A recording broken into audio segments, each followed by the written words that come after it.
el discurso hizo alusión y dijo que eso se parecía mucho a la ilusión que tenía Esa era en su su ilusión, juventud. sí. Pues él lo ha conseguido porque en algunos libros de Santillana y por ahí he visto al menos dos o tres historias de él. Eso es Entre ellas las dos que he leído. Ese es el propósito de todo autor, aunque algunos no hacen muchas cosas para lograrlo. Anoche estuvimos leyendo Eddi César, el español 2, 3 y 4, en la casa de nuestro hermano Andrés Acevedo, y vimos que había muchos escritores, como el caso de Manuel Machado, el caso de Antonio Machado, el caso de Juan Ramón Jiménez y otros, que son impresos para libros de textos y uno todavía los recuerda cuando lo leyó en el bachillerato, lo cual significa que es importante publicar en libros de textos porque se queda en la mente de aquellos que lo utilizan como obra didáctica, pero además como deleitación, que es importante. Pero Andrés Acevedo con su poesía infantil tampoco puede quejarse porque yo he visto también una de sus poesías con el nombre de Andrés Acevedo en un libro de texto. No de ahora, ya hace algún tiempo, Sí. pero también se ha inmortalizado. Así que, aparte que es que no podemos separar, nos cuesta mucho trabajo separar, que también lo comentábamos ayer en la reunión allí en Santiago, no podemos separar la hermandad literaria de la hermandad a secas. Ha llegado un momento que por la forma de ser de este gestor de cultura, gestor sin puesto ahora, pero sigue siendo gestor, es un tipo encantador, es un tipo entrañable y además es que es ágil, él conoce a todos los artistas, los mueve. Yo no sé cómo el gobierno se plantea utilizarlo más porque en cualquier caso lo que decía, es muy difícil discernir entre el aspecto personal tan cariñoso como es del aspecto literario, pero yo lo he visto en un libro de texto, una de sus poesías infantiles. Tú sabes que yo tengo una explicación y es que como los poetas emiten luz, a veces la luz es medio incómoda para los políticos. Deslumbra, sí, o eclipsa. Sí, Sí. sí, y le tienen un poco de miedo a la luz. Yo no me atrevería a hacer ningún análisis, pero me extraña mucho, lo veo un poco desde fuera y me extraña no sé, que la Secretaría de Cultura no lo utilice más. Yo, si quisiera trabajar poco, lo tendría muy cerca a él para que hiciera la labor porque es la persona ideal, conoce a todos los artistas, conoce todos los movimientos y además es que le gusta, es que lo vive, entonces me parece un gestor cultural. Gran motivador. Yo soy un ejemplo de las motivaciones de Andrés Acevedo, O sea, realmente. Oscar. la fe y las montañas. Al principio la fe movía montañas solo cuando le era absolutamente necesario, con lo que el paisaje permanecía igual a sí mismo durante milenios. Pero cuando la fe comenzó a propagarse y a la gente le pareció divertida la idea de mover montañas, éstas no hacían sino cambiar de sitio, y cada vez era más difícil encontrarlas en el lugar en el que uno las había dejado la noche anterior, cosa que por supuesto creaba más dificultades que las que resolvía. La buena gente prefirió entonces abandonar la fe, y ahora las montañas permanecen por lo general en su sitio. Cuando en la carretera se produce un derrumbe bajo el cual mueren varios viajeros, es que alguien muy lejano o inmediato tuvo un ligerísimo atisbo de fe.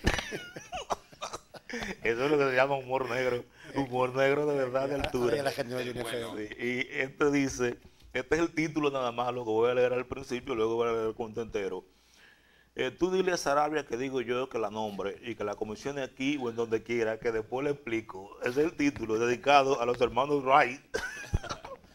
Era un poco tarde ya cuando el funcionario decidió seguir de nuevo el vuelo de la mosca. La mosca, por su parte, como sabiéndose objeto de aquella observación, se esmeró en el programado desarrollo de sus acrobacias, zumbando para sus adentros, toda vez que sabía que era una mosca doméstica común y corriente y que entre muchas posibles la del zumbido no era su mejor manera de brillar.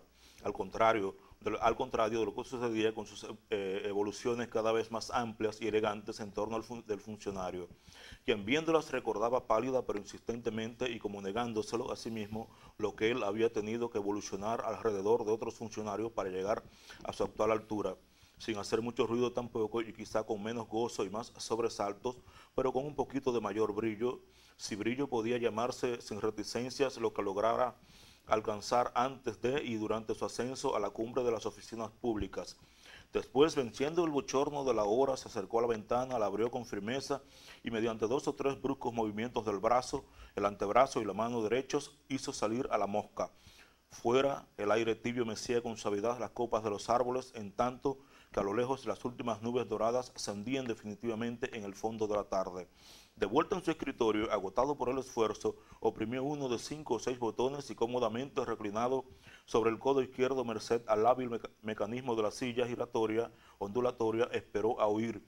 Manda, licenciado, para ordenar casi al mismo tiempo, que venga Carranza, a quien pronto vio entre serio y sonriente empujando la puerta hacia adentro, entrando y volviendo después la espalda delicadamente inclinado sobre el picaporte para cerrarla otra vez con el cuidado necesario a fin de que ésta no hiciera ningún ruido, salvo el mínimo e inevitable clic propio de las cerraduras cuando se cierran, y girando enseguida, como de costumbre, para escuchar: ¿tienes a mano la nómina C?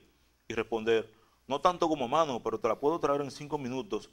Te veo cansadón, ¿qué te pasa? Y regresar en menos de 3 con una hoja más ancha que azul, sobre la que el funcionario pasó la mirada de arriba abajo sin entusiasmo para elevarla después hasta el cielo raso, como si quisiera remontarse más allá, más arriba y más lejos, e irse empequeñeciendo hasta perder su corbata y su forma cotidiana y convertirse en una manchita del tamaño de un avión lejanísimo, que es como el de una mosca, y más tarde en un punto más pequeño aún, y volverla finalmente al llamado Carranza, su amigo y colaborador, cuando éste le preguntara intrigado si había algún problema, y oírse contestar: no, dile a la señorita Esperanza que mañana va a venir la señorita Limber por el asunto de la vacante, que le diga que vaya personal y que vea a Sarabia. Tú dile a Sarabia que digo yo que la nombre y que la comisione aquí o en donde quiera, que después le explico. Señores, que el universo del funcionario latinoamericano, Sí. descrito en una página, porque Sí. ese es el funcionario latinoamericano, Sí. ese funcionario que es atacado, que siempre tiene una mosca Sí. que él tiene que estar espantando, que tiene que estarse cuidando. Sí. Lo sabemos lo sabemos por nuestros políticos, que Claro. siempre están espantándose moscas de encima. Omar, Claro. yo quería que usted me prestara para leer de Monterroso. Hay un cuento de Monterroso que se llama Leopoldo, sus trabajos, y es sobre un escritor que a los 17 años descubre que él es escritor, pero que se le va la vida sencillamente sin escribir nada, porque él es tan perfeccionista que antes de escribir algo él hace una investigación durante años, y cuando ya la ha hecho descubre que le falta saber sobre otra cosa. Es la misma duda que tenemos nosotros todos cuando nos ponemos a escribir. Decir, ¿esto vale la pena mostrárselo a alguien? Entonces él empieza hablando de Leopoldo, sus trabajos. Dice: estaba convencido de que podía escribirse un cuento sobre cualquier cosa. Había descubierto y tomado certeras notas sobre ello, que los mejores cuentos y aún las mejores novelas están basados en hechos triviales, en acontecimientos cotidianos y sin importancia aparente. El estilo, cierta gracia para hacer resaltar los detalles, lo era todo.